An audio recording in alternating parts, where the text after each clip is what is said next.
Bismillahirrahmanirrahim. Bismillahirrahmanirrahim. Assalamualaikum warahmatullahi wabarakatuh. Alhamdulillahirabbil alamin wassalatu wassalamu ala asyrafil anbiya'i wal mursalin wa ala alihi wa sahbihi wa man tabi'ahu ila yaumiddin. Kalau ngomongin baper pasti kita sering. Kita ya yang masih sendiri. Kalau udah berdua insya Allah udah gak gampang baper. Kalaupun baper, recovery-nya tuh gampang. Kalau bapernya di luar, tinggal pulang ke rumah. Kalau bapernya di rumah, tinggal keluar aja. Nabi pernah baper? Pernah, walaupun baper Nabi itu baper fisabilillah ya. Kenapa saya bilang baper fisabilillah? Karena bapernya karena dakwah. Kalau kita bapernya karena masa lalu, baper ngelihat tadi mantan udah bahagia, itu rasanya kayak luka yang dikasih garam, makin perih. Udah terluka dikasih lagi garam, udah jatuh ketiban tangga. Tapi kalau kita udah bahagia duluan ngelihat mantan udah kayak gitu kan gak terlalu baper ya, biasa aja. Gak nyesel, kenapa? Kita juga udah duluan bahagia. Ini bapernya kita. Kalau bapernya Nabi, baper fisabilillah. Bapernya Nabi itu karena dakwah. Salah satu ayat baper di awal-awal dakwah itu surat Al-Muzammil. Kenapa Nabi baper? Karena di luar tuh banyak yang mencela Nabi, banyak yang memfitnah Nabi, banyak yang menghina Nabi, banyak yang menyakiti Nabi. Akhirnya Nabi sedih, kan baper kan. Akhirnya Nabi sedikit kecewa, nah itu bapernya Nabi. Pulang ke rumah Khadijah radhiyallahu anha. Sampai di rumah, baper itu reda secara pelan-pelan. Kenapa bisa kayak gitu? Pertama reda karena ngelihat wajah Khadijah. Wajah Khadijah itu obat buat Nabi. Kemudian sentuhan tangan Khadijah, dibelai sama Khadijah, Nabi istirahat, tidur karena Nabi pulang udah malam banget, udah capek seharian dihina, dicela, dicaci maki, direndahkan, disakiti, dimusuhi seharian. Bayangin keluar habis subuh, cuman pengen berdakwah nih. Pulang-pulang hampir tengah malam, pulang dalam keadaan hampir gak ada satupun yang beriman. Yang kayak gitu tuh sering Nabi tuh.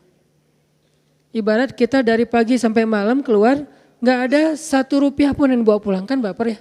Kalau yang kerja nih, apalagi kerjanya belum tetap, bukan sebagai employee, sebutlah kayak usaha, dagang. Keluar subuh-subuh, pulang tengah malam, gak ada satupun dagangan yang laku. Nabi juga sering kayak gitu, cuman bukan dagangan, dakwah. Keluar subuh-subuh, pulang malam, gak ada satupun orang yang beriman. Jadi gak ada yang close gitu. Semuanya ya deh, paling-paling gitu, kayak kita nawar-nawarin apa gitu. Oh ya udah saya ntar ikut, ntar saya hubungin lagi. Oh ya kayak gitu-gitulah. Kita kayak sales gitu kan. Keluar pagi-pagi ngejual barang, terus akhirnya kasih kartu nama. Orang cuma basa-basi doang mau beli, basa-basi doang akan hubungi kembali, basa-basi doang lagi nggak bawa duit apalah segala macam alasan. Sampai malam nggak ada yang beli satupun. Padahal ada target kalau kita dari perusahaan itu minimal sehari ngejual 2 barang misalnya. Tapi sampai malam nggak ada yang laku, sedih, kecewa, kadang-kadang ngerasa kayak besok perlu keluar lagi enggak. Ngerasa putus asa, kayaknya udah enggak akan berhasil usaha ini atau dagangan ini atau profesi ini. Nabi enggak sampai ke tingkat putus asa, tapi kecewa berat sering. Sedih luar biasa tuh sering. Bukan sedih karena beliau dicelanya nih, Nabi bukan tipe kayak kita yang baper karena dicela, tapi sedih kepada orang yang mencela. Kasihan gitu. Makin dicela, Nabi makin kasihan sama dia dan sedih memikirkan nasib dia nanti di akhirat. Jadi kalau sedih kita mikirin nasib sendiri, baper kita tuh mikirin diri sendiri, bapernya Nabi itu mikirin orang lain. Gimana nanti kalau dia gak terima hidayah, pas dia meninggal gimana nanti di akhirat, saya gak bisa nolong. Karena kalau gak masuk Islam, Nabi gak bisa nolong, gak dikasih izin sama Allah. Yang dikasih izin cuman orang yang bersyahadat. Jadi Nabi baper, sedih, kecewa tuh gara-gara mikirin nasib orang lain. Bukan mikirin perasaan beliau sendiri. Dan bapernya tuh serius loh. Sedih berat. Pas pulang ke rumah ketok pintu pelan, Assalamualaikum, dibukain sama Khadijah. Kelihatan wajah Nabi kayak sedih banget. Langsung Khadijah nyiapin semua. Langsung Khadijah nyiapin semua untuk beri kenyamanan buat Nabi, selimut yang hangat karena puncak musim dingin. Diselimutin sama Khadijah. Terus Khadijah nggak mau ngebahas, nggak mau ada apa sih cerita dong, nggak mau ngebahas sama sekali. Yang penting Nabi nyaman aja. Udah makan malam, langsung diselimutin, dibelai sama Khadijah. Khadijah pengertian. Lagi tidur, datang Jibril. Ya ayyuhal muzammil. Dipanggil sama Allah Subhanahu wa taala. Allah itu lebih pengertian lagi daripada Khadijah. Karena Allah itu alimun, tahu banget isi hati kita. Kita lagi baper, Allah tahu. Kita lagi sedih, Allah tahu. Kita lagi kecewa, Allah tahu. Allah tahu banget. Ini kekasih Allah lagi sedih nih. Kekasih Allah lagi kecewa nih. Kekasih Allah lagi baper berat dan bapernya tuh baper berpahala, baper fisabilillah. Sehingga Allah langsung manggil, ya ayyuhal muzammil, wahai kekasihku yang sedang berselimut. Kalimat berselimut di sini jangan fokus kepada barang atau benda selimutnya, tapi fokus kepada kondisi Nabi kenapa berselimut. Kondisi Nabi kenapa beliau pulang ke rumah tuh lelah banget dan akhirnya tidur dalam keadaan galau berat. Dipanggil sama Allah, ya ayyuhal muzammil. Ini salah satu contoh ayat Nabi baper. Kayak bapernya ibu lah. Mikirin anaknya, pas anaknya gak mau belajar, pas anaknya misalnya gak terlalu bagus nilainya, pas anaknya ada masalah, pas anaknya sakit, kan ibu yang kebawa perasaan ya, pikiran.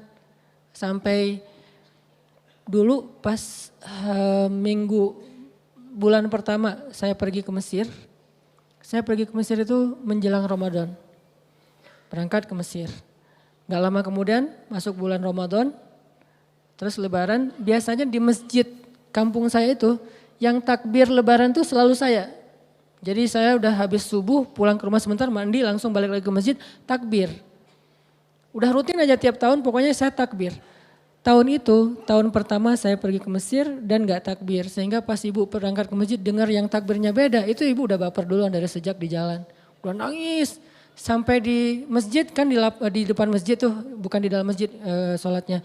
Di lapangan depan masjid ibu tuh nangis panjang sampai tetangga-tetangga juga pada nenangin, ngehibur. Kenapa ibu baper? Ibu baper karena mikirin kita di sana lebaran pasti di rantau beda sama di rumah. Di rumah ada opor, ada lontong, ada segala macam. Jadi bapernya ibu itu justru karena mikirin perasaan anaknya. Karena kasihan kepada putranya. Dan kurang lebih seperti itulah bapernya Nabi. Karena mikirin umatnya, karena mikirin nasib umatnya, karena mikirin gimana keadaan umatnya nanti di akhirat. Kurang lebih kayak gitu. Jadi baper.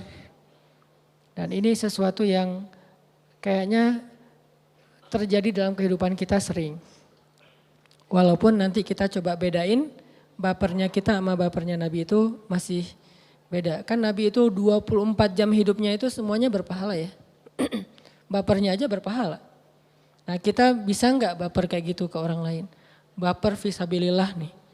Bapernya karena kasihan teman kita yang dulu teman main bareng, teman mungkin pernah nakal bareng segala macam. Nah sekarang kita alhamdulillah dikasih hidayah sama Allah pengen belajar, memperbaiki diri. Belum benar tapi udah mau memperbaiki diri. Kasihan sama teman kita bukan malah benci. Makin mereka kayak ngedebat kita, ngejelekin kita, ngejauhin kita, kita makin kasihan. Akhirnya dengan baper itu kita jadi ngemodal banget buat doa. Ya Allah kasihan teman saya yang itu. Dulu kita bareng-bareng sering ninggalin sholat, bareng-bareng mungkin hidupnya sia-sia. Selamatkan dia ya Allah. Ini bapernya Nabi SAW tuh kualitasnya kayak gitu. Walaupun tetap kalau kita manusia biasa kadang bapernya baper egois. Pengen dihargai, pengen dimenangkan, pengen diprioritaskan, pengen dianggap, pengen gitu-gitu. Itu bikin kita baper. Ini contoh-contoh baper dulu ya. Dan kita karena belajar agama ya, teladan kita Rasulullah pastinya. Gak ada teladan yang lebih utama daripada Rasul. Dan kalau kita bilang, itu mah Nabi. Kalau kayak gitu terus untuk apa beliau diutus kalau bukan untuk diteladani kan? Kan ada orang bilang, itu mah Nabi kita beda. Kalau gitu gak usah neladani Nabi gitu. Kalau gak usah diteladani ngapain beliau diutus? Udah aja Allah turunkan Al-Quran dalam bentuk buku tiba-tiba ada dan dibaca rame-rame. Atau tiba-tiba Al-Quran itu di-share aja sama Allah di dalam handphone. Semua handphone itu udah ada aplikasi Al-Quran. Bisa juga kan? Kayak misalnya ada beberapa program yang kalau kita beli handphone pasti ada kan ya aplikasinya. Udah wajib tuh dari Android. Kenapa Allah gak share aja langsung? Kayak misalnya MP3-nya udah ada. Terus game tertentu tuh udah ada. Terus kalau di komputer mah sekedar minimal Office-nya udah ada gitu. Kenapa Allah gak nge-share aja Al-Quran di setiap handphone kita? Kenapa gak di-share aja Al-Quran dalam bentuk buku, lembaran, terus dibaca rame-rame dan dicetak ulang gitu. Kenapa harus ada Nabi? Karena kalau lembaran cuman teori, tapi tidak ada visual teladannya, uswahnya tuh gak ada. Nabi diutus supaya ditiru. Nabi diutus supaya dicontoh. Nabi diutus supaya diteladani. Jadi kalau kita bilang itu mah Nabi kita beda. Terus buat apa Nabi diutus? Itu kan logika sederhananya. Tapi kan kita gak bakalan bisa seperti Nabi. Emang gak bakalan bisa sama persis kayak Nabi.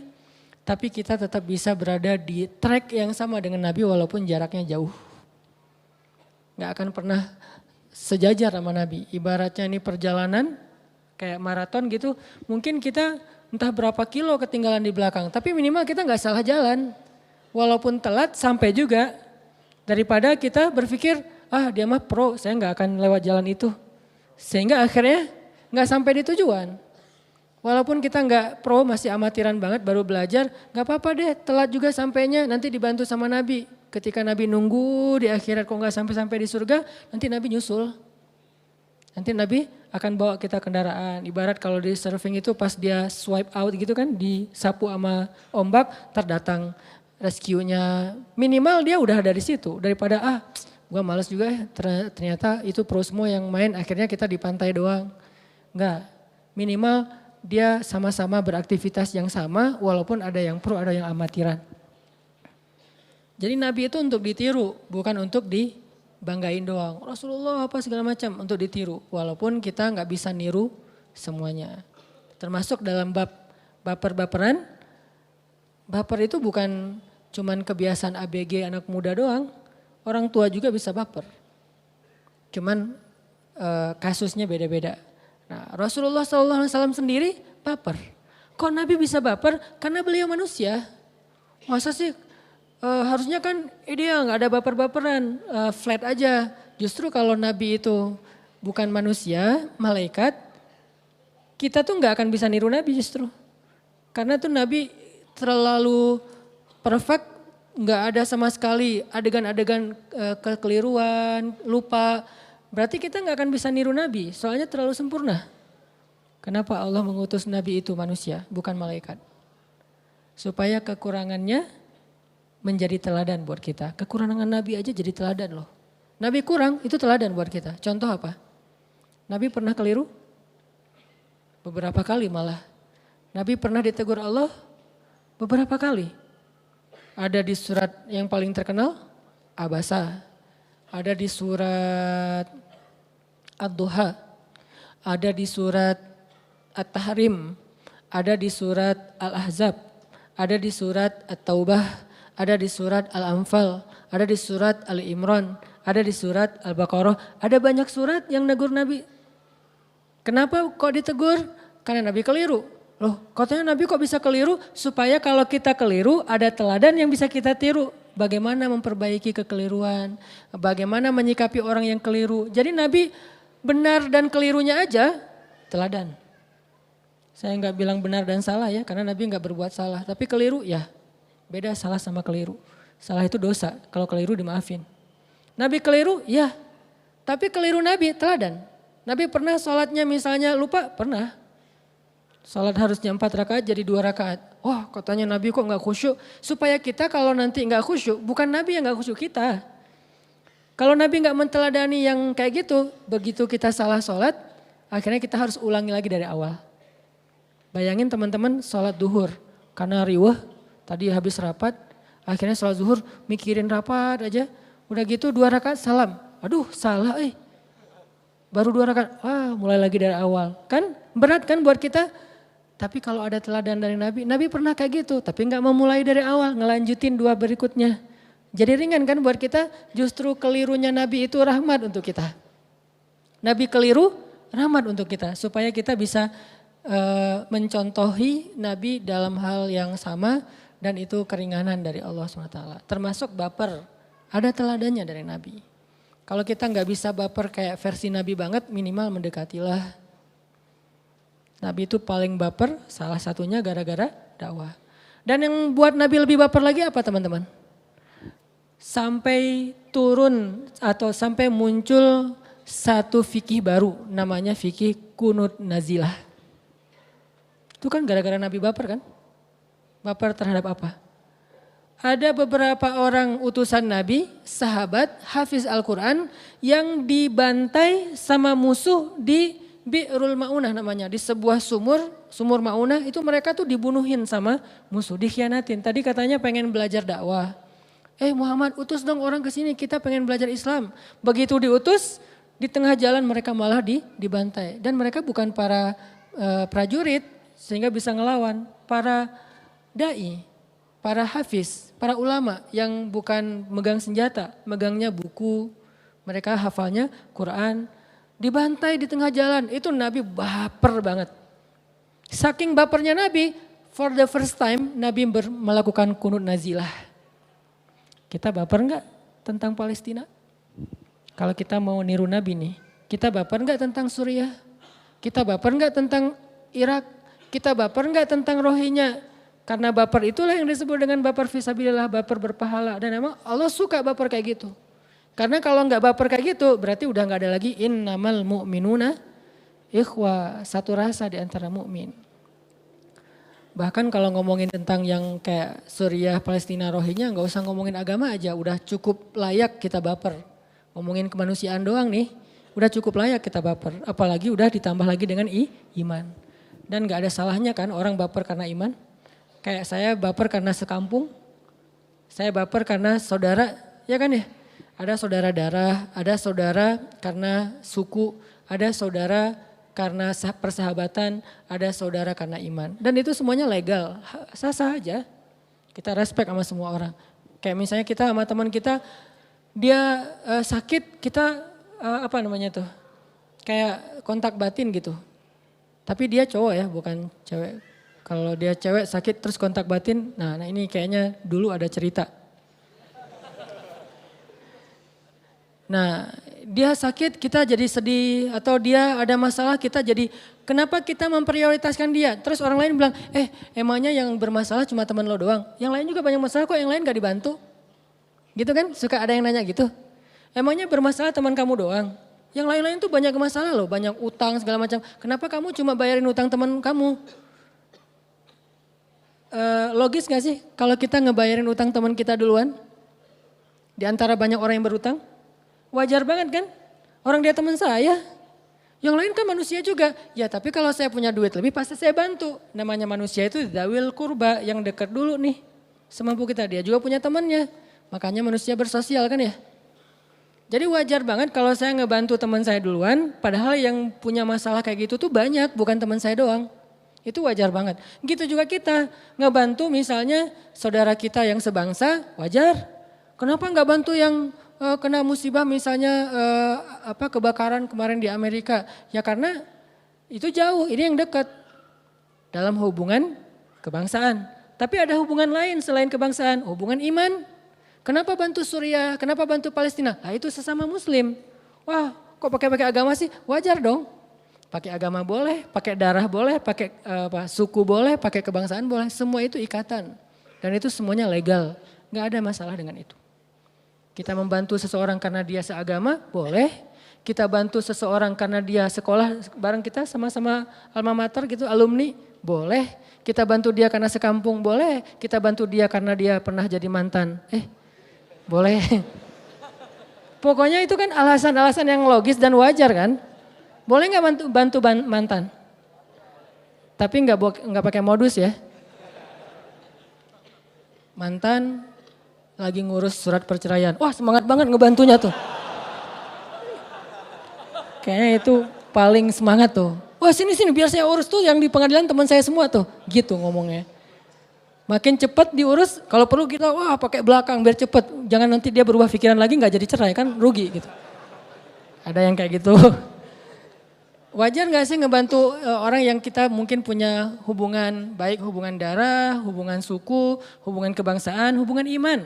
Semua itu legal dan gak perlu dipermasalahkan. Jadi saya agak-agak heran orang yang educated masih mempermasalahkan yang kayak gini-gini. Apakah kita gak pakai logika? Sederhana banget logikanya tuh.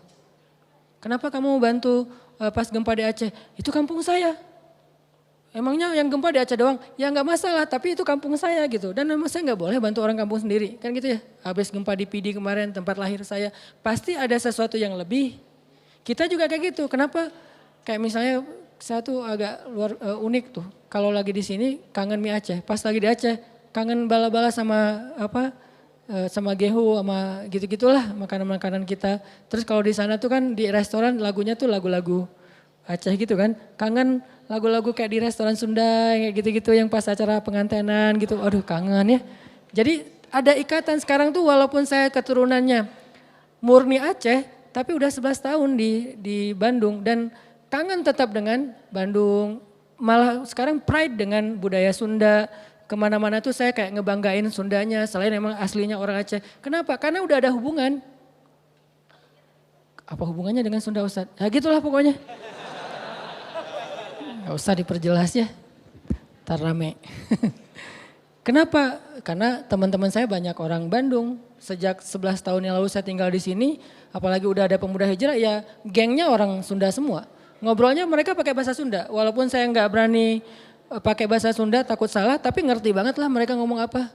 Dan dengan ngerti dan feel-nya juga udah dapat apa yang orang Sunda itu suka, yang nggak suka, yang orang Sunda itu kayaknya kena banget gitu. Apa yang buat mereka tuh flat aja, itu ngerti, udah punya feel-nya. Berarti kan udah ada hubungan nih. Sehingga ketika ada masalah, kayaknya misalnya kemarin tuh, Ustadz yuk kita bikin sebuah program sebutlah di sebuah provinsi mana gitu, daerah timur. Saya bilang, jangan, itu kojo banget tuh. Emang kenapa Ustadz? Mending di Bandung dulu. Kenapa saya ngebelain Bandung dulu kalau ada program-program yang menurut saya tuh kayaknya bagus nih. Gagasan-gagasan yang out of the box, kreatif dan insya Allah positif. Kenapa saya ngebela-belain di Bandung dulu, nggak usah di kota lain? Karena kan udah ada ikatan emosional kan dengan Bandung. Nah itu hal yang wajar. Kenapa saya ngebelain Palestina? Karena ada ikatan emosional dengan Palestina. Ikatan emosional dengan Suriah. Dan ikatan emosional itu dibangun lewat iman, kata Nabi. Nanti ketika terjadi huru hara akhir zaman, iman itu tertinggal di Syam. Syam itu Suriah Palestina. Iman itu adanya di Syam. Lalu para sahabat bertanya, ya Rasul kalau terjadi huru hara nanti di 3 kota itu. Ada di Syam, ada di Irak, ada di Yaman. Kira-kira mana yang kita harus datengin? Kata Nabi, Syam dulu. Maksudnya apa?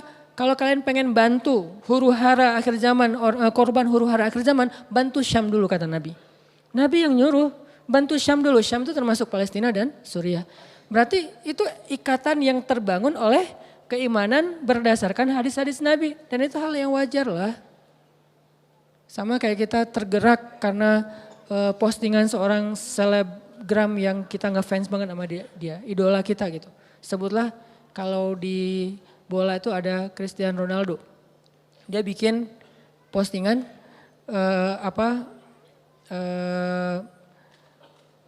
respect dan ngedukung, mensupport korban-korban perang di Suriah misalnya. Dia bilang saya adalah pemain bola terkenal, tapi kalian adalah the real hero gitu. Kalian nggak sendiri, kalian nggak jauh. Sesungguhnya saya bersama kalian, saya mensupport kalian gitu kan. Begitu Ronaldo posting itu kita karena ngefans sama Ronaldo, akhirnya kita donasi juga. Sah nggak sih? Sah-sah aja. Emangnya cuma Surya? Kenapa Surya? Karena Ronaldo yang posting. Semua itu hal yang wajar, wajar banget. Itu bapernya Nabi. Nabi itu pernah baper loh sama korban Bi'rul Ma'unah namanya. Nanti kalau teman-teman pengen googling, coba googling Bi'ru Ma'unah. Tragedi Bi'ru Ma'unah. Itu tragedi pembantaian terhadap para penghafal Quran yang jumlahnya cuma puluhan. Bukan ribuan, bukan ratusan ribu, puluhan. Itu aja Nabi itu doa, ya Allah hancurkanlah, doanya gitu. Kok doanya ekstrim banget sih, radikal banget sih, gak ada kasih sayang. Nabi itu simbol kasih sayang. Gak ada orang yang lebih lembut daripada Rasulullah. Gak ada yang lebih besar kasih sayangnya daripada Rasulullah. Gak ada yang lebih toleran daripada Rasulullah. Tapi orang yang kayak gini, doanya ya Allah hancurkanlah orang-orang yang berkhianat itu. Dan binasakanlah mereka, sesungguhnya engkau maha kuasa atas segala sesuatu. Itu salah satu redaksi dari kunut nazilah. Bukan cuma ngedoain korban, tapi ngedoain atas pelaku. Gak boleh ngedoain yang buruk-buruk, doain aja dapat hidayah. Nabi itu ngedoain, kenapa? Karena itu kejahatan kemanusiaan yang udah sangat luar biasa. Ngebunuh orang yang gak bersenjata kan kejahatan kemanusiaan ya.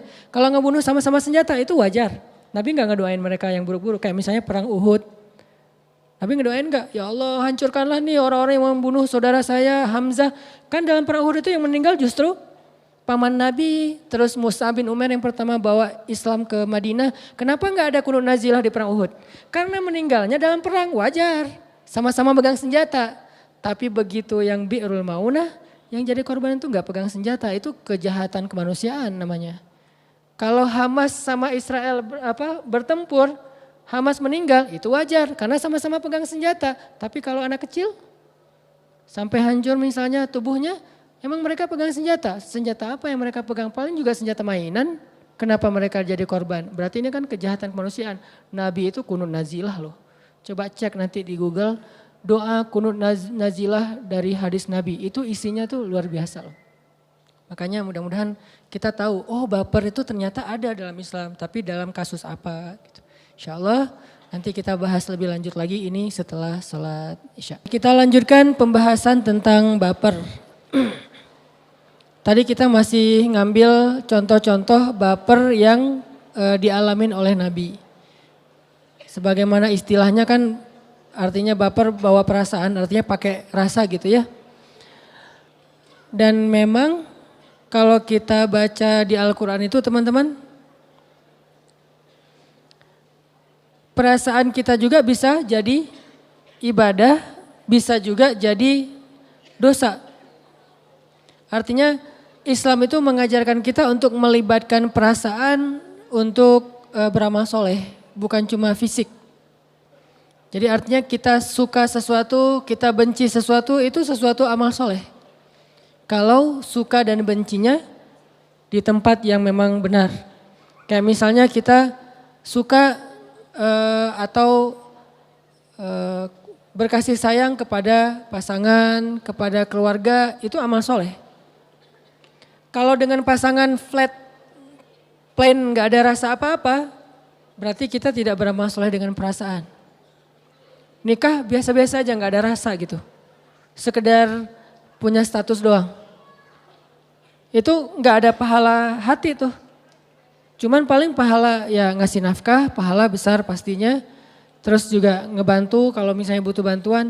Tapi di hatinya tuh gak dapat pahala, padahal ada pahala yang gak butuh tenaga.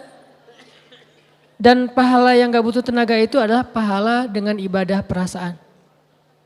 Menyukai dan membenci sesuatu itu berpahala. Kayak kata Nabi, ayyakunallahu wa rasuluhu ahabba ilaihi mimma siwahuma.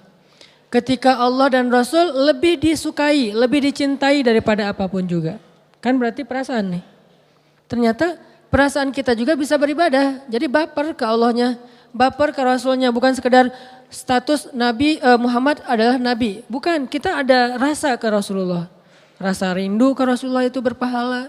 rasa cinta ke Rasulullah itu berpahala, rasa takjub, kagum, respek, kasihan kepada Rasulullah itu semuanya berpahala.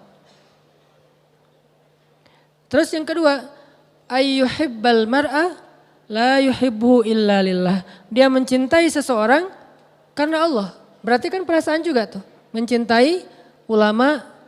Jadi kalau kita sama ulama itu dengki, sama ulama itu kayak iri, sama ulama itu kayak males banget. Jadi kesannya seolah-olah ulama itu apa gitu ya.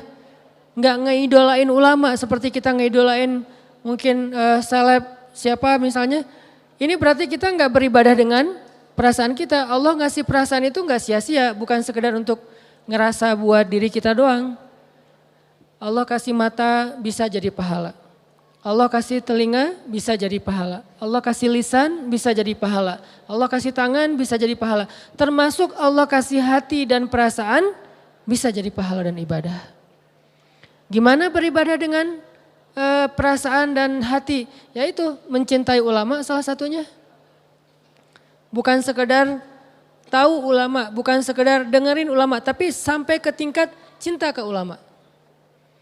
Bukan cuma pahala tuh. Cinta itulah yang akan jadi alasan nanti di akhirat ulama itu akan nolongin kita. Kan saya sering nyebutin kisahnya. Ulama itu salah satu yang akan dapat izin dari Allah nolongin. Kalau bahasa agamanya syafaat. Bisa nolongin orang-orang yang saling mencintai karena Allah nanti di akhirat. Makanya kemarin pas saya silaturahim dengan guru-guru saya di Aceh.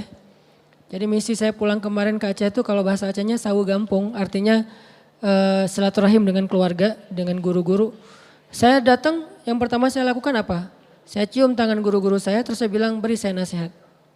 Udah gitu yang ketiga apa? Jangan lupa saya nanti ya di akhirat kalau guru-guru masuk surga duluan. Saya request dari sekarang, saya tag tuh. Janji? Ya janji. Pastinya awalnya gak akan gitu kan?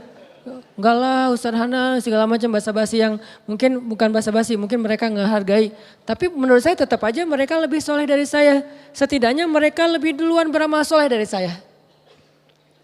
Kalau misalnya kita kepedean bilang kita lebih soleh dari mereka, walaupun itu nggak boleh ya. Setidaknya yang pasti mereka duluan beramal soleh daripada kita. Kenapa? Toh kita tahu amal soleh itu dari mereka kan? Berarti mereka duluan nih. Saya bilang, kan yang duluan beramal soleh di dunia, duluan masuk surga di akhirat. Kok gitu Ustaz? Iya. Wassabiqun. Orang yang di dunianya duluan beramal soleh atau berlomba-lomba dalam kebaikan. Nanti di akhirat sabiqun juga duluan masuk surga. Makanya sabiqunnya ada 2 kali itu. Wassabiquna di dunia. As-sabiquna fil akhirah. Jadi siapa yang di dunia duluan dalam kebaikan, di akhirat duluan kepada surga. Saya pesan, Ustadz, guru kalau misalnya Ustadz duluan masuk surga, ingat-ingat saya ya cari. Pertama mungkin di surga nyarinya, di sistem surga gitu kan. Sistem surga lebih canggih daripada Google. Karena sistem surga itu udah luar biasa, Allah yang bikin. Hanan Ataki gitu, nggak ada. Kalau gitu pakai underscore kali, Hanan underscore Ataki. Kalau Hanan Ataki doang mungkin beda. Atau ada Ustadz Hanan Ataki beda juga. Pesan sponsor. Ustadz Hanan underscore Ataki, nggak pakai underscore 2 kali ya. Oh ternyata nggak ada juga. Gitu. Udah pakai underscore nggak ada. Oh kalau gitu emang nggak ada di surga nih, belum masuk. Gimana dong? Cari lagi di yang lain. Kalau nggak ada di surga, carinya di padang mahsyar. Jangan buru-buru cari di neraka. Jangan doain yang gitu-gitu tuh ya. Kalau nggak ada di surga, di padang mahsyar lah minimal ya. Saya juga nggak berani lah berandai-andai. Coba cari di neraka, siapa tahu saya ada. Nggak mau saya berandai-andai kayak gitu. Ini andai-andai yang nggak dibolehin. Tapi kalau di padang mahsyar, ya sewajarnya lah. Semua kita pasti kan melintasi padang mahsyar kan. Tapi kalau neraka kan nggak semuanya. Dan kita berharap semua kita di sini nggak ada satupun yang ngerasain, jangankan api, asap neraka jangan ngerasain. Jadi nggak perlu berandai-andai. Bilang aja kalau nggak ada di surga cari di padang mahsyar. Nanti tanya ke malaikat-malaikat yang bertugas di padang mahsyar. Kan banyak banget malaikat PIC padang mahsyar tuh. Oh ternyata ada tuh lagi di sidang. Masalah apa? Masalah dulu dia suka ngejailin orang misalnya, dulu pernah manjat pohon di kebun orang waktu dia masih kecil, atau mungkin dia pernah nyakitin hati dia, terus dihisap gitu kan ya. Jadi intinya mah mencintai ulama itu pahala tuh. Itu baper melibatkan perasaan yang diridhoi Allah. Jadi jangan berpikir bahwa Islam itu cuma zahir doang. Penampilan, pakaian, jenggot, terus jidat, itu semuanya baik. Dan saya respect banget sama orang kayak gitu. Cuman bukan itu doang, ada batin. Zahir batin itu sama pentingnya. Bahkan kadang ada yang masuk surga lewat batin yang zahirnya belum beramal soleh. Ada seorang laki-laki Yahudi kalau nggak salah dalam perang Uhud. Pas terjadi perang, pas dia masuk Islam. Jadi hari kejadian perang tuh dia datang ke Nabi syahadat, udah selesai syahadat langsung ngebelain Nabi tuh. Jadi pelindung Nabi dalam perang Uhud dan meninggal hari itu juga. Belum pernah sholat 5 waktu. Itu orang yang satu-satunya kayaknya yang masuk surga tapi gak pernah sholat. Loh kok bisa kayak gitu? Apa amal solehnya? Tadi tuh udah iman kepada Allah. Jadi amal solehnya itu di hati bukan di zahir. Di zahir dia gak ngapa-ngapain selain syahadatain. Dia gak pernah sholat, dia gak pernah puasa, dia gak pernah tilawah Al-Quran. Semua yang kita kerjain dia gak pernah. Satu-satunya amal soleh dia iman. Tapi masuk surga. Ternyata amal soleh itu bukan cuman fisik, zahir. Tapi juga perasaan. Sehingga baper itu termasuk hal yang penting dalam agama. Harus baper. Tapi dalam hal apa? Termasuk tadi Nabi baper dalam dakwah, baper terhadap nasib kaum muslimin. Nabi baper banget. Sehingga Allah juga mengatakan bahwa as-sam'u wal basaru, pendengaran, penglihatan dan fuad, perasaan. Fuad, perasaan. Semuanya mas'ula, akan ditanya nanti di akhirat. Jadi kalau kita ada rasa yang belum move on, padahal udah gak boleh, itu ditanya loh. Kenapa kamu gak bisa move on? Ya Allah, akunnya itu setiap postingan bikin saya baper, gimana saya mau move on gitu ya. Dia makin lama makin cantik, ya Allah masa saya bisa move on? Kan bahaya banget tuh. Kalau kayak gitu berarti perasaannya kan terus menerus berbuat dosa kan. Jadi kita ngerasa sayang kepada orang yang belum halal buat kita, itu setiap hari tuh kita bikin dosa loh teman-teman tanpa kita sadari. Ngerasa doang, kan ngerasa doang Ustaz, gak boleh. Terus gimana caranya? Minta sama ya Allah, hilangkan rasa itu dari dia. Berikan kepada yang layak buat saya. Ternyata tiba-tiba hilang rasa itu dan diberikan nanti pas udah akad nikah. Bisa kayak gitu. Daripada kita sibuk dengan rasa kepada orang yang udah punya pasangan, pas nikah rasa kita kepada yang kita nikahin gak ada, kan kita 2 kali dosa. Pertama, mencintai orang yang gak boleh kita cintai. Yang kedua, kita nganggurin orang yang harusnya kita cintai kan ya. Jadi zalim kan, berarti dosanya double.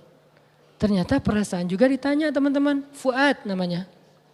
Fuad itu artinya rasa, hati atau jantung, pokoknya rasa lah di dalam diri kita. Oh berarti baper itu emang boleh dalam Islam, tapi buat apa? Makin kita kasih sayang kepada orang yang layak kita sayangi, makin kita cinta kepada orang yang layak kita cintai, makin besar pahala kita. Mencintai Rasulullah itu pahalanya gede banget. Mencintai pewaris Nabi yaitu ulama, pahalanya gede banget. Jadi ulama itu perlakukanlah dia benar-benar sebagai Nabi di tengah-tengah kita. Karena kan kata Nabi al-ulama warasatul anbiya, ulama itu pewaris Nabi. Dan ditambah lagi ulama itu wali-wali Allah di muka bumi. Jadi siapa yang membenci ulama berarti dia membenci kekasih-kekasih Allah.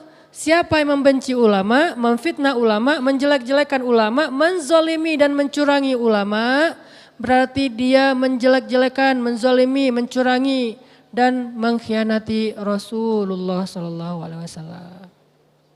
Karena pewaris Nabi itu bukan keluarga beliau, pewaris Nabi itu ulama. Dan Nabi tidak mewariskan harta, tapi Nabi mewariskan ilmu, yaitu agama. Jadi kalau kita ngaku umat Nabi, wajib kita mencintai ulama, wajib hukumnya, wajib. Gak boleh gak cinta. Apalagi sampai benci, lebih gak boleh lagi tuh. Gak cinta aja gak boleh, Harus cinta sama ulama. Tapi cinta ulama ini kan beda sama cinta dengan pasangan ya. Jangan cinta ulama terus dipegangin tangannya, diapain. Ustadz, Masya Allah. Jangan gitu aja. Terus ulama digini-giniin, enggak gitu-gitu amat juga sih. Cinta kan beda-beda ya, ekspresi cinta ya. Ekspresi cinta sama pasangan, gitulah. Ekspresi cinta sama ulama, gitu deh. Ekspresi cinta sama Rasul, ya gitu. Ekspresi cinta, beda-beda tuh ekspresinya. Ekspresinya aja yang dibedain, tapi rasanya sama. Kan gak boleh kita mencintai sesama muslim, kan ada kalimat saling mencintai karena Allah kan. Terus kata Nabi sunnah, kalau kita cinta sama seseorang itu ngapain? Sampaikan ke dia, bilang kalau kamu tuh cinta sama dia. Tapi dia di sini tuh laki-laki, perempuan. Nah ekspresinya gak usah berlebihan sampai gimana. Bahaya itu. Ntar jadi terjebak kepada kaum Nabi apa gitu kan ya. Jadi mending boleh kan mencintai sesama laki-laki tapi dengan ekspresi apa? Karena Allah bilang ana uhibbuka fillah, aku mencintaimu karena Allah. Kalau kita geli berarti kita nggak tahu hadisnya. Pas dapat SMS, akhi aku mencintaimu karena Allah. Geleh. Terus tiba-tiba jadi geleh gitu kan ya. Dihapus, diblok. Nggak usah gitu, ekspresinya aja bedain. Kita mencintai karena Allah itu, saya banyak banget orang yang saya cintai karena Allah. Dan saya berharap dia mencintai saya balik karena Allah. Kenapa? Emang layak dicintai, orang soleh, ahli tahajud. Kenapa saya cinta sama dia? Saya paksain, saya harus cinta sama dia. Saya perhatian sama dia, kalau dia butuh apa-apa saya datengin. Salah satunya ada di Tasik. Saya sering ceritain dulunya supir angkot. Terus juga akhirnya ikut bareng sama saya, kan dulu saya suka usaha-usaha gitu kan. Jual beli mobil bekas bareng sama dia. Terus jual pulsa, ada 60 cabang pulsa di Bandung, belum ada Alfamart dulu. Bareng sama dia, terus main di properti bareng sama dia. Kenapa? Karena saya pengen bantu dia di dunia supaya dia bantu saya di akhirat. Terakhir sekarang dia udah pindah ke Tasik. Saya telepon, Pak ngapain di Tasik? Lagi mau sekarang buka-buka warung jualan kayak gitu. Saya samperin ke Tasik, saya bantu apa nih? Bisa ngeringanin apa nih beban Bapak? Supaya nanti dia di akhirat nggak ke Tasik 10 kali lipat Tasik. Saya lagi jauh di sana, lagi perjalanan pada masyarakat yang tertati-tati. Karena dia ini ahli tahajud, ahli tilawah, hatinya bening. Saya baru baca Al-Quran 1 ayat, dia udah nangis duluan. Saya baca aja gak nangis, dia yang denger nangis. Orang soleh banget. Saya ngelihat langsung kesolehan dia dan kita cuma berhukum dengan zahir ya, kita gak tahu batinnya. Makanya gak boleh menjudge isi hati orang, hanya menjudge zahirnya. Zahirnya soleh. Ya udah saya berharap, saya datang ke Tasik, saya jalan ke nyetir sendiri ke Tasik. Biar nanti di akhirat dia yang akan menjemput saya di padang mahsyar yang jaraknya mungkin lebih jauh daripada Bandung Tasik. Itu kan mencintai orang soleh dan saya punya beberapa list orang-orang kayak gitu saya simpan di saya. Dan saya berusaha supaya dia juga cinta sama saya. Karena kalau saya cinta sama dia doang tapi dia nggak cinta sama saya, belum berbalas nanti di akhirat. Caranya gimana biar dia cinta sama saya juga? Tahadu, tahabu, salah satunya kan saling berhadiahlah kalian, maka kalian saling mencintai. Berarti saya harus kasih dia banyak hadiah. Butuh apa Pak? Butuh apa? Hadiah. Biar dia ingat saya. Terus kalau ada apa-apa, saya curhatnya ke dia, tolong doain anak saya lagi sakit, tolong doain saya lagi sedih, tolong doain. Akhirnya dia ingat saya terus, nanti di akhirat juga kayak gitu. Begitu dia nggak ngelihat saya, dia ingat. Nah, akhirnya saya dapat cinta dia. Suatu saat lama nggak ketemu, tiba-tiba dia SMS, Ustadz gimana keadaannya? Saya kangen udah lama nih nggak ketemu Ustadz. Biasanya saya suka dipanggil ke rumah untuk kalau saya ada rusak listrik atau apa suka manggil dia. Padahal kalau manggil tetangga bisa kan? Yang bisa beneran listrik banyaklah tetangga. Kenapa saya manggil dia jauh-jauh? Karena saya pengen ngasih hadiah buat dia. Beneran listrik berapa sih? Cuman ganti kabel segala macam, paling sejam juga beres, kasih 25.000, 30.000. Tapi saya pengen ngundang dia ke rumah, biar nggak cuman ngundang ngasih duit, mending saya ngasih dia sedikit kerjaan biar lebih baik buat dia, biar nggak mencela juga menghina. Pak saya listriknya rumah lagi rusak nih, datang kasih 500.000 misalnya.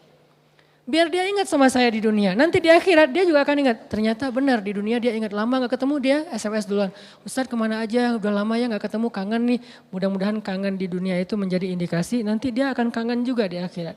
Gak ketemu 6 bulan aja kangen, gimana gak ketemu 1000 tahun. Pasti akan lebih kangen lagi. Jemput. Bayangin yang jemputnya satu rombongan pakai truk.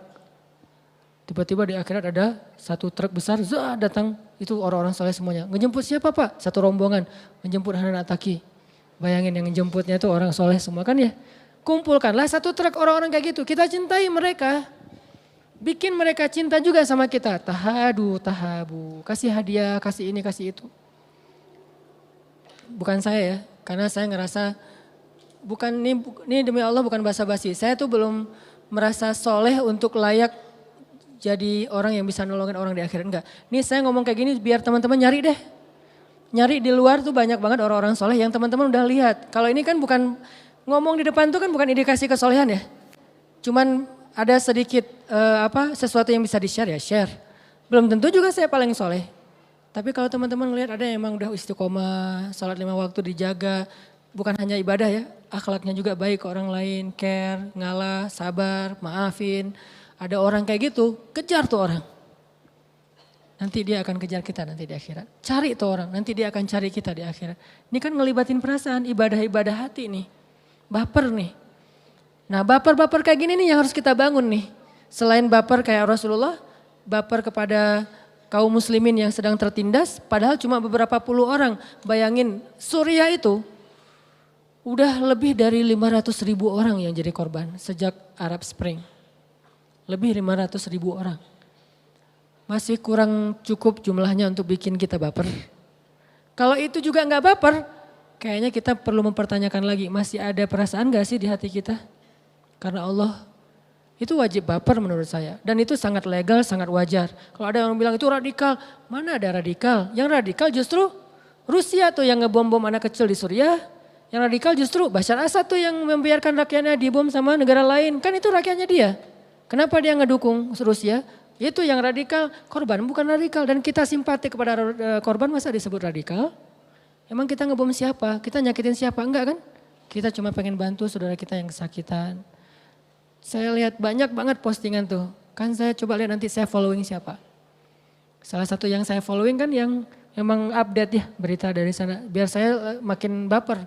Dan baper itu bikin saya makin sering berdoa dan bersyukur, nggak banyak ngeluh karena ternyata di sana jauh lebih susah hidupnya daripada kita.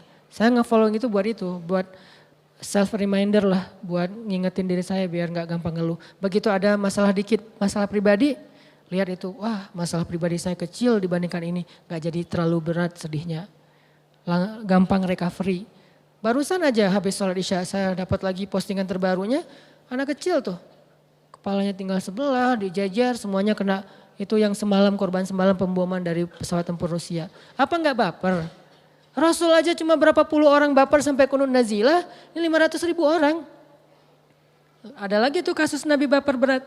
Sampai ada adegan pengusiran dari benteng Bani Qainuqa apa Quraidah? Qainuqa kalau enggak salah. Kan ada 3 benteng Yahudi kan ya, Nudair, Qainuqa dan Quraidah. Ada seorang cewek muslimah lagi belanja di pasar Yahudi. Sama anak-anak muda Yahudi diisengin. Orang Yahudi ini kan gak ngelihat laki-laki dan perempuan, disamain. Jadi yang paling menghargai perempuan itu justru Islam loh. Cuman kita kemakan sama propaganda mereka kan, Zionis. Akhirnya kita anggap Islam itu yang paling gak adil sama perempuan. Gak ada cerita itu, justru yang paling adil sama perempuan itu Islam. Menghormati perempuan banget. Bukti paling gampang ketika ditanya siapa orang yang paling berhak saya berbuat baik ya Rasulullah, ibumu. Kalau udah gitu siapa lagi ya Rasul? Ibumu. Udah ibu, siapa lagi ya Rasul? Ibumu. Setelah itu baru ayahmu, coba. Itu paling sederhana lah. Dan banyak banget hadis senada kayak gitu yang gimana Islam menghargai cewek. Salah satu adegannya ada perempuan muslimah lagi belanja di pasar Yahudi. Jadi ada mall milik orang Yahudi.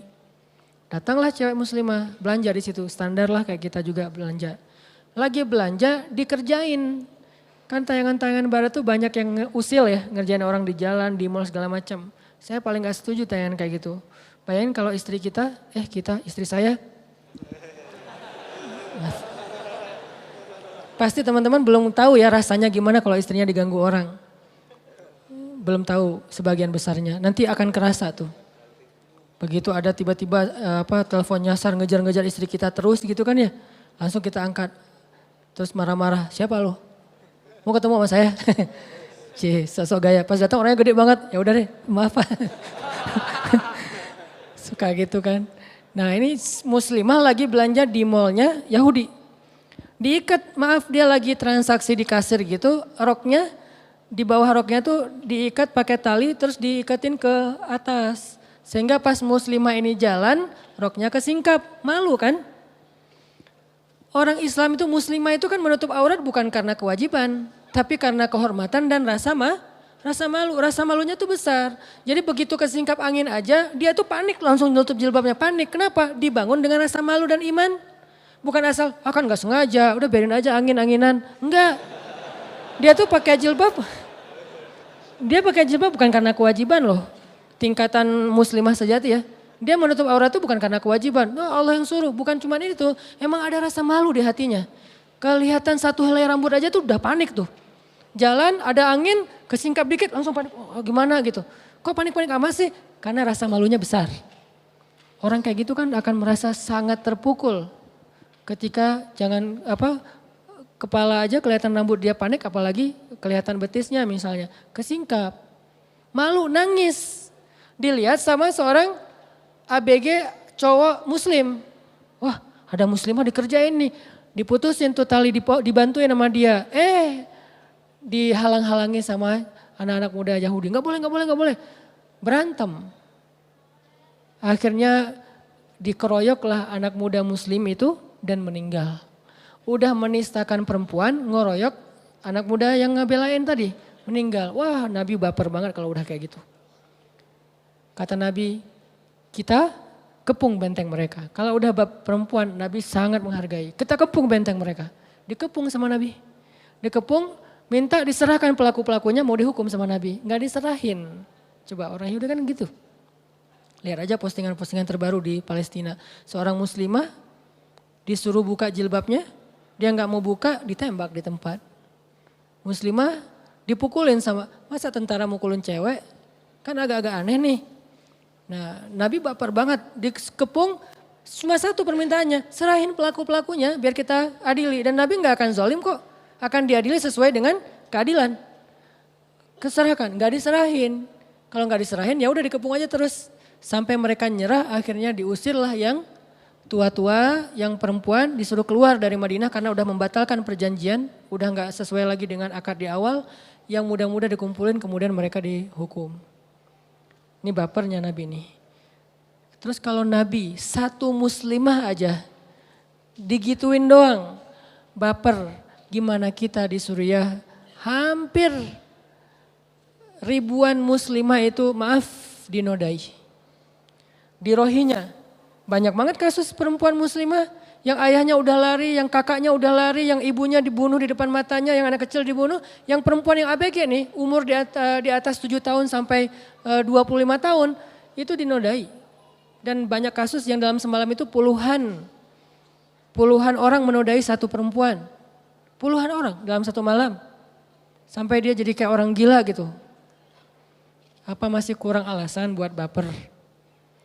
Jadi menurut saya kalau ini juga gak baper, plain banget sih perasaannya. Dan kita takutkan Allah juga nanti akan memberikan dia ujian yang sama. Ketika dia dalam masalah yang besar, orang gak ada yang kasihan sama dia. Dan masalah paling besar itu nanti di akhirat. Ketika dia di akhirat dapat banyak masalah dari para malaikat, gak ada yang peduli sama dia. Kan ini kasihan. Minimal baper kita tentang Rohingya, bikin orang Rohingya baper ke kita nanti di padang mahsyar. Baper kita ke Suriah dan Palestina, bikin mereka baper ke kita nanti di padang mahsyar. Kenapa mereka? Karena mereka tuh menurut saya udah dijamin masuk surga loh. Kan siapa yang meninggal dibunuh dijamin masuk surga kan? Karena semua dosanya dikasih ke pembunuh. Berarti dia gak ada dosa tuh. Ditambah lagi di Suriah dan Palestina itu yang meninggal anak kecil yang emang gak punya dosa. Dan anak kecil di sana beda sama anak kecil kita. Di sana rata-rata anak kecilnya hafiz Al-Quran.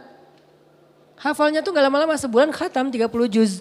Ini gak ada lagi alasan buat kita gak baper. Tadi aja kita ada ulama yang belum hafiz tapi soleh. Kita udah belajar mencintai mereka ya. Berusaha gitu kasih hadiah biar mereka cinta sama kita. Gimana yang anak kecil hafiz Quran korban perang. Itu kan udah dijamin banget masuk surga. Yang bahkan mungkin gak pakai hisab. Was-sabiquna as-sabiqun ulaikal muqarrabun. Mereka duluan masuk surga, surganya Firdaus, gak pakai hisab. Orang kayak gini kalau cinta sama kita gara-gara di dunia kita mencintai mereka, wah enak banget hidup kita nanti di akhirat. Banyak yang nolongin. Makanya kenapa Ustaz Hanan tuh kok sering-sering posting bab, walaupun gak sering sebetulnya segitu mah masih wajar. Bab tentang Suriah, Palestina, kenapa gak posting tentang Indonesia? Yang posting tentang Indonesia udah ada istri saya. Lihat aja Rumah Teduh Sabarin kan nge-posting tentang Indonesia, khususnya yang dekat dengan kita, Jawa Barat. Korban-korban bukan korban, yang kena musibah sakit kanker yang luar biasa itu udah ada di istri saya motivasi terus biar dia istiqomah dengan aktivitasnya menolong atau nemenin teman-teman yang kena penyakit kanker dan mereka miskin. Saya pernah nemenin ke Tasik, pernah nemenin ke Garut dan itu korbannya ngeri-ngeri loh. Rata-rata orang yang menengah ke bawah bahkan bukan miskin, fakir. Udah ada bagian itu. Jadi bukan berarti kita ngelupain yang di Indonesia, enggak sama sekali. Cuman bagian ini udah ada, bagian ini udah ada. Tapi kalau Suriah dan Palestina emang beda sih. Bukan beda masalah tempat atau negaranya. Keadaannya jauh lebih sulit daripada kita, jauh. Orang di sini sakit masih ada keluarga, di sana enggak ada siapa-siapa. Makanya teman-teman, baper-baper kayak gini yang kita perlu bangun di dalam diri kita. Memang harus melibatkan perasaan. Gak boleh sekedar basa-basi simpatiknya. Dan gak usah khawatir dengan anggapan orang lain. Yang penting satu aja, jangan ganggu orang. Jangan menghina orang, jangan mencela orang, jangan menjudge orang lain. Kalau kita gak pernah ganggu orang lain, terus kita respect pada seseorang, kita simpatik pada seseorang, itu wajar banget. Kecuali kita suka menjudge orang lain, suka menghina orang lain, suka ganggu orang lain, itu baru salah. Jadi salahnya itu bukan simpatik, ngeganggunya yang salah. Baper tetap. Coba teman-teman lihat deh di surat Al-Kahfi, salah satu contoh Nabi baper. Surat 18 ayat 6. Itu salah satu contoh Nabi baper banget. فَلَعَلَّكَ بَاخِعٌ نَفْسَكَ عَلَىٰ آثَارِهِمْ إِنْ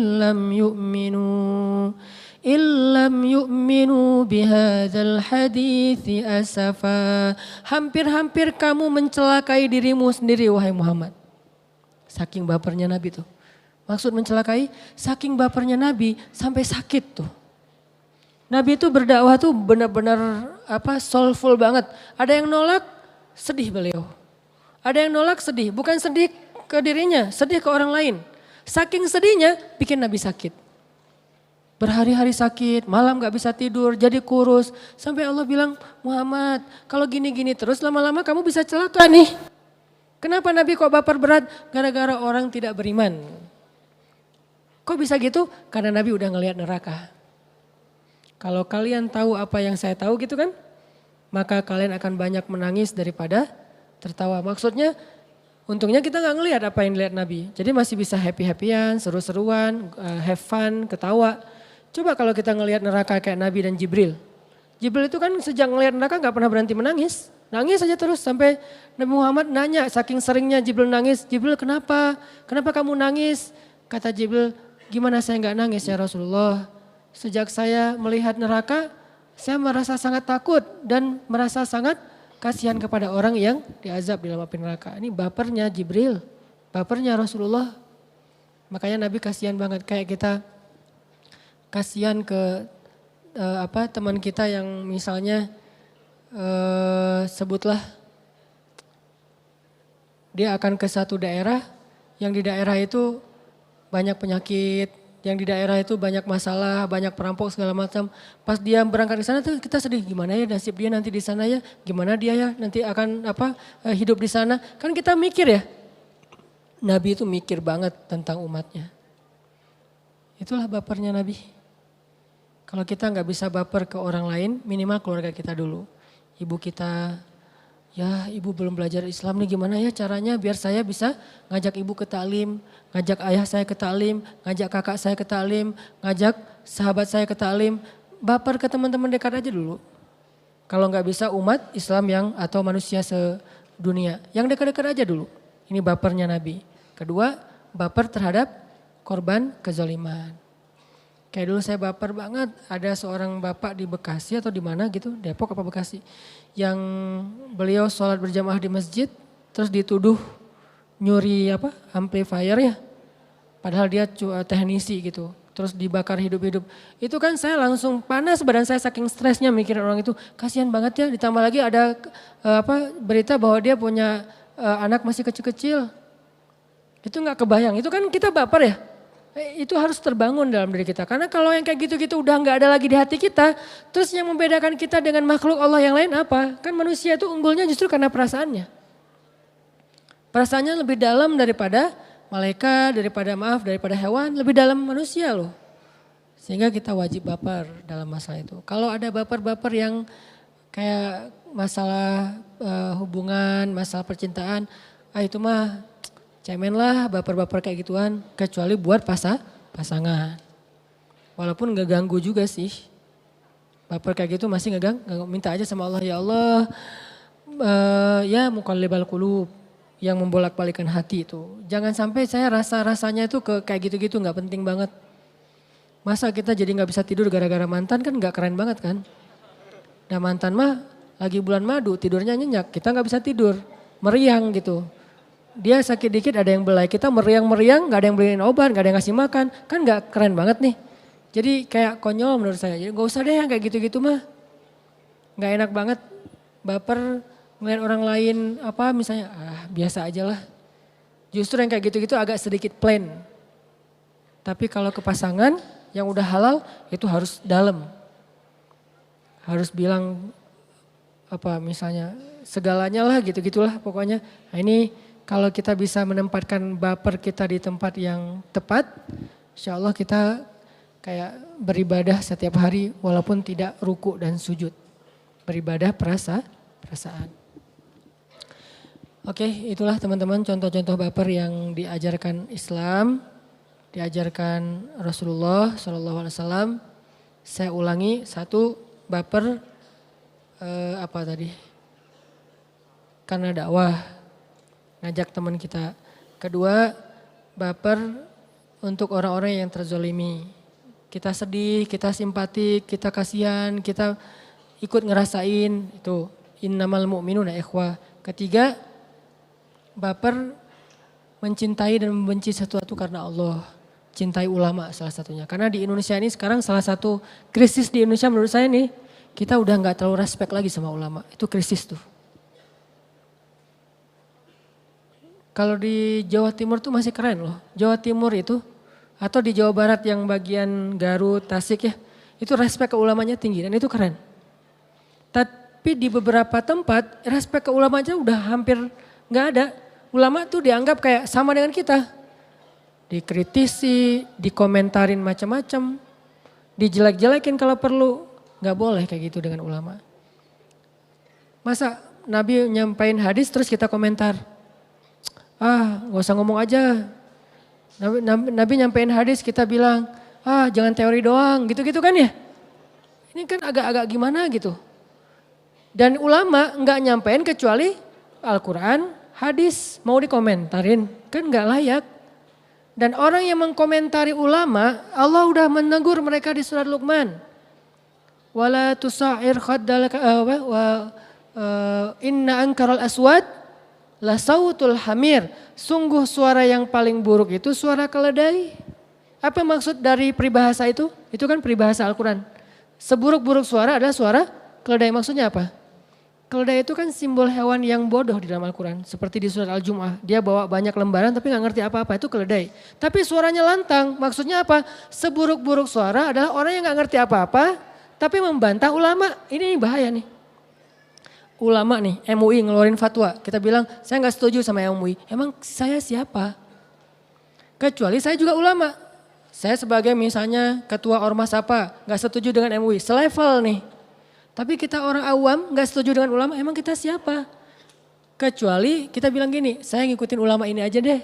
Bukan ulama yang itu, boleh. Karena ulama macam-macam kan. Kita mengikuti salah satunya. Tapi kalau kita menentang ulama dengan pendapat kita, itu gak level. Gak layak lah. Sehingga coba teman-teman kita mulai menghargai para ulama. Baik ulama itu yang ngetren, di media atau ulama yang mungkin guru-guru kita di musola, di masjid, yang guru-guru kita di sekolah, yang ngajarin kita Al-Quran, hadis. Bagaimana dengan yang ngajarin kita sains, itu guru, tetap kita hargai. Tapi ulama yang mengajarkan ayat dan hadis itu lebih utama lagi karena emang itulah pewaris Nabi. Jangan mencela ulama, jangan merendahkan ulama. Kalau nggak sanggup ngomong yang baik tentang ulama, diam. Kalau nggak sanggup ngomong yang baik, diam aja. Mudah-mudahan dengan kayak gitu kita nanti di akhirat ada yang nolongin. Pede gitu mau masuk surga dengan amal sendiri. Kalau saya enggak. Makanya tadi saya ngandelin orang soleh yang ada di Tasik itu. Dan orang soleh yang ada di Jakarta. Syekh Thorik Faris namanya, guru saya di Mesir. Beliau nikah sama teman istri saya orang Jakarta. Itu andalan saya banget tuh. Syekh butuh apa Syekh? Syekh butuh. Terus yang di Aceh. Kemarin saya datang, dia butuh teh, saya ambilin. Walaupun cuma sekali-kali doang kayak gitu, tapi saya pengen caper di depan dia, emang caper. Bukan caper depan followers ya, Ustaz Hanan gitu banget ya, hebat ya ke guru. Bukan caper ke followers, caper ke guru. Supaya apa? Biar guru itu ingat saya. Kan muridnya banyak. Mana yang diingat? Kalau enggak yang paling pintar, yang paling bawang kan yang diingat. Nah saya mah enggak dua-duanya. Pintar enggak, bawang-bawang amat juga enggak, biasa-biasa aja pertengahan. Jadi guru tuh bisa dibilang enggak ingat sama saya. Kenapa enggak ingat? Karena enggak ada kelebihan, juga enggak ada keunikan. Jadi saya enggak unik-unik amat karena mungkin di sekolah mungkin suka bolos, suka cabut, suka apa, enggak unik. Juga enggak pintar-pintar amat yang kalau disuruh ke depan pasti maju, enggak. Biasa-biasa aja sampai guru lupa, emang kamu pernah jadi murid saya? Sampai gitu. Terus gimana biar saya diingat? Ya caper kan? Saya harus caper, saya harus apa gitu. Sehingga mudah-mudahan kalau saya sedikit agak-agak riak dalam tanda petik. Supaya guru saya tahu, Ustaz saya gini-gini, saya dakwah sekarang Ustaz dan segala macam. Biar dia, oh iya ya berarti saya punya murid yang kayak gini, alhamdulillah dia ingat. Nanti di akhirat dia juga ingat ke saya. Itu baper ya, mudah-mudahan bermanfaat. Dan pesan moral yang utama adalah jangan baper dulu kepada lawan jenis kecuali setelah akad nikah. Hubungannya apa Ustadz? Nggak ada hubungannya sih.